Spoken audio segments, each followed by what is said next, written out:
So thank you very much for inviting me to this very interesting and I think very important and inspiring Congress. Embracing uncertainty is really an idea which I think is vital and essential to our society. As a sociologist, I'm exactly working on that point because I think we need to have a new relationship to the fact that it is impossible to control the world, right? To turn everything into certainty when we're dealing with our environment. And this is why the title of my talk is Modernity's Desire for Control and the Return of Uncontrollability in the Shape of a Monster. So the first step is really modernity as a social formation aiming for control over the environment, over society, over nature, over life, and so on, right? And I think this desire for control has two elements, two aspects. One is cultural, right? I believe that the dominant conception of the good life and of the good in our Western style society, but they have now become kind of global way of life, right? And the good or the good life in this conception is a life that permanently increases the horizon of what can be made available, attainable, and accessible. Right? I call it the AAA conception of the good life. And this is the desire to increase the horizon of control, right? In my view, this desire comes in four aspects, right? We want to increase the horizon of what we can see. For example, with a telescope and then with a satellite, we try to make more and more of space visible, right? To reach deeper and deeper into space, extending the horizon of availability there. But with microscopes, we want to pierce into matter and to understand matter more specifically, right? And this is a kind of general desire which we have: make things visible, see what there is. The second aspect of increasing controllability is that we want to get there with the ships, with the satellites, with the rockets, with the planes. We want to increase the horizon of where we can go to in geography, but of course also in how, for example, we want to make the inner organs of our bodies accessible with new medical technology and the inner workings of matter and so on, right? So the first is increasing the horizon of visibility. The second is increasing the horizon of accessibility.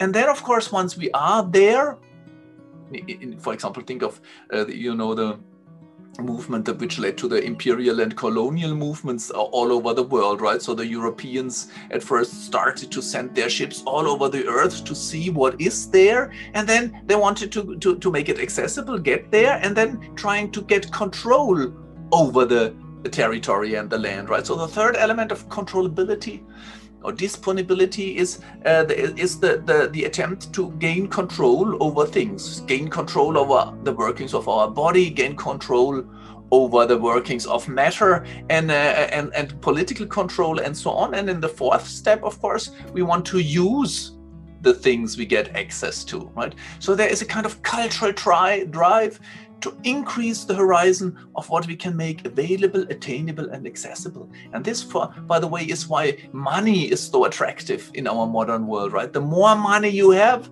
on an individual level, the more you can make available. You can go to places far away. You can buy this expensive car. You can actually afford this great apartment, which is very expensive or so on. If you don't have much money, then all of these things are non-available or attainable to you.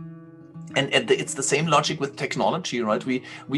Technology permanently expands the horizon of what you can make available or attainable or accessible. Think of the smartphone, right? With a few clicks, you can make all of your friends available. You can get access to all the music that was ever recorded, or to all the knowledge that has ever been written down and digitalized, or the movies and so on. So we make more and more of the world, more and more of the things the world has in store, available, attainable, and accessible, right? But on the other hand, this is not just a cultural desire to increase the horizon of controllability, availability, attainability, accessibility, but it's also a structural requirement, because our modern societies, right, can only maintain the institutional fabric, the institutional order, the status quo, through permanent increase. We have to achieve economic growth and accelerate production and consumption and communication and transport and so on. And we have to permanently innovate in order to keep the number of jobs, the companies, and so on, but also to maintain the pension schemes, the healthcare system, the educational schemes, and so on. So this drive to increase domination and control over the world, right, is not just a cultural desire, it's a structural feature of the modern social formation.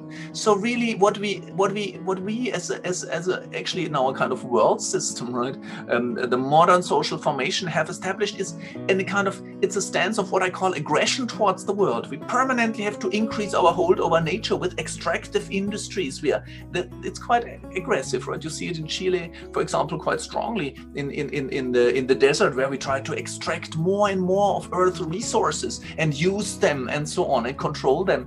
But also in the pollution, we see that we have an aggressive stance towards nature, and actually we have an aggressive stance in politics too, right? Where people permanently fight those who are obstructions or hindrances to their own control over the world. And we even are in aggression towards ourselves, because we permanently try to optimize our bodies. We think we have to gain control over our level of number of steps per day, over our sleep, over our calorie intakes, and so on. So the desire for control is connected to almost a stance of aggression.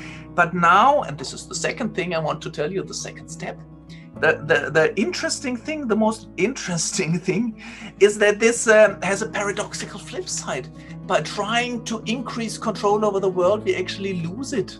Right? Let me give you a few examples. I mean, my favorite example really is the remote control in our hands, right? Which you might even have a smartphone or a smart car also. But all of us know these situations. We are almost omnipotent with the remote control in our hand. In the car, for example, or in the flat, I can make it bright light or dark night if I turn out all the lights. I can make it very hot by turning on the heater. I can make it very cold by turning on the air conditioner. I can play loud music. I can make it totally silent. I can make it blue, green, or red. So I'm omnipotent, right? I have an incredible control over my environment. Unless the battery fails or the remote is broken or something is wrong with technology, then I might not be able to close the window anymore, right? It might stay open all night, even so it's freezing outside. Or I cannot turn off the heat. It's getting warmer and warmer and the system is not working. Sometimes I cannot even the door. It happened to me in the car once, right? I could not open the car door anymore. So the attempt to have complete control over my environment monstrously turns in a situation of complete powerlessness. I can't do anything here. This is why we start to hate our cell phones or remote control sometimes very much. And in a way, interestingly, this kind of flip side is also noticeable in politics. I find this most interesting because modern democracies live, of course, on the promise also of popular sovereignty. We have complete political control over our body politics, over societies, right? There is no power, no church, no God, no king that could tell us how to live. So we somehow have acquired complete control, but then we feel completely powerless in the face of the financial markets, for example, or a kind of media storms running havoc, which we cannot control. So there's this flip side of total control and total powerlessness in politics too. But most interestingly, you see it with respect to nature. And I find nuclear power the most interesting example, because when Oppenheimer and his friends developed or recognized how to split the atom, they really felt that we have reached a new stage in our attempt to control the world. They said we have become almost creators, right? In a certain sense, godlike, because now we can control matter, the atom, from the inside. But this created the monster of nuclear explosions in a bomb or in a power station, right? And that, of course, is the utter feeling of a loss of control. We feel totally powerless with respect to a nuclear explosion and a nuclear chain reaction, right? And now you can expand the picture. Actually, that's our situation in relationship to nature in total. We have come to control it, to dominate it in almost all aspects and respects.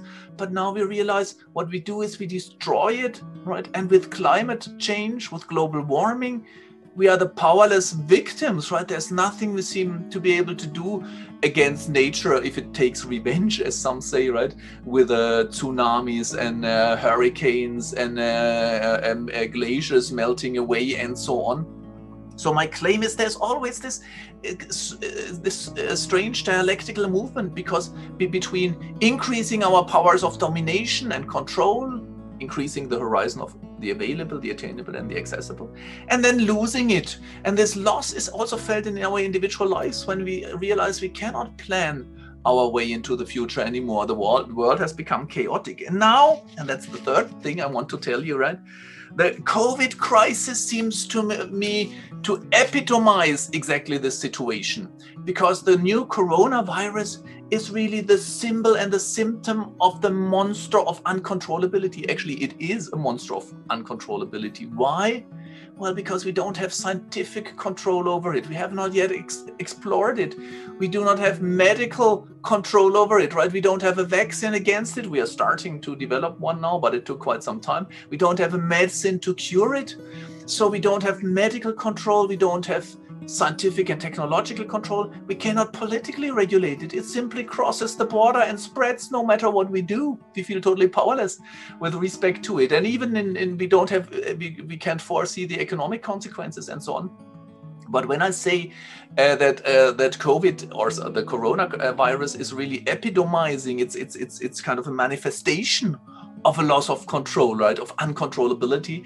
I also have in mind on an individual level that we cannot see it, we cannot hear it, we cannot smell or touch it. So it's a symptom, or it's a symptom of a distortion in our way we relate to the world. Our relation to the world, which is normally geared in an aggressive mode towards control, right? Towards making things available, attainable, and accessible.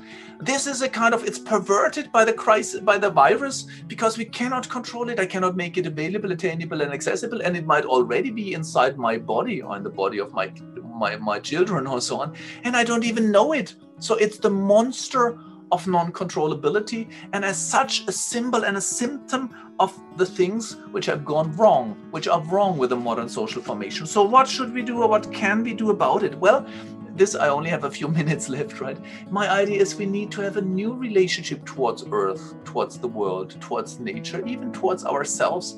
One that is not in an aggressive mode, aiming at control, domination, right? And permanent increase, acceleration, growth, and so on. So what is a different way of relating to the world, right? I think we all know it. It's what I call a mode of being in resonance with the world, right? When you're in resonance with something, for example, you hear a wonderful melody, or you fall in love with a landscape, or with a person, or with a book you're reading, then you're not aiming at control and domination. You're in a receptive mode of listening, being touched by something. But it's not just passive, it's also active, because then you do something with the book you read, for example, or with the music you hear, or with the person you meet. It's not geared towards control and domination. It's in a mode of listening and answering, being touched by something, and then feeling self-efficacy, really feeling alive, by reaching out to the other side and doing something with it, getting in an interactive mode, which is kind of open with respect to the result, right? That's the opposite of domination. Those experiences in your life and in my life, which are truly valuable, which are experiences of real life, so to speak, are those where I'm not seeking control, and when I don't have control because I meet someone or something that's utterly different, and I listen to it, and then I do something with it, I react to it, and then it seems like in a dance or in playing music together, the music is unfolding in between us. And my idea is, my vision for the future, right? It's a congress also about what could the future be, is regain a sense and regain a social formation which is in resonance with nature. That does not mean that we simply submit or surrender to the powers of nature and simply follow nature's course.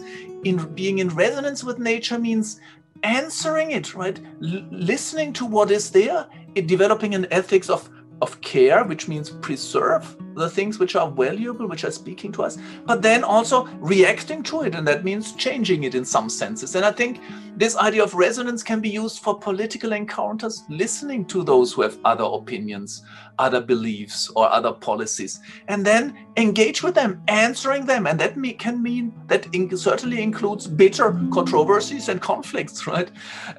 So I think resonance is the kind of the yardstick or the measure where we should go for. But of course, this also requires institutional change, because as I have said, the institutional fabric of modernity is geared towards growth, increase, acceleration. So I'm thinking of things like an unconditional basic income, a global debt cut, for example. I think we need this, and a global inheritance tax, for example, and the nationalization of finance. So of course we need institutional reforms and maybe even revolutions, but we need to keep in mind that what we're looking for is not better and greater control over the world, but a mode of resonance with the world. And I would be very happy if this Congress turns out to be a first step on this road to another and hopefully better social formation. Thanks a lot for listening.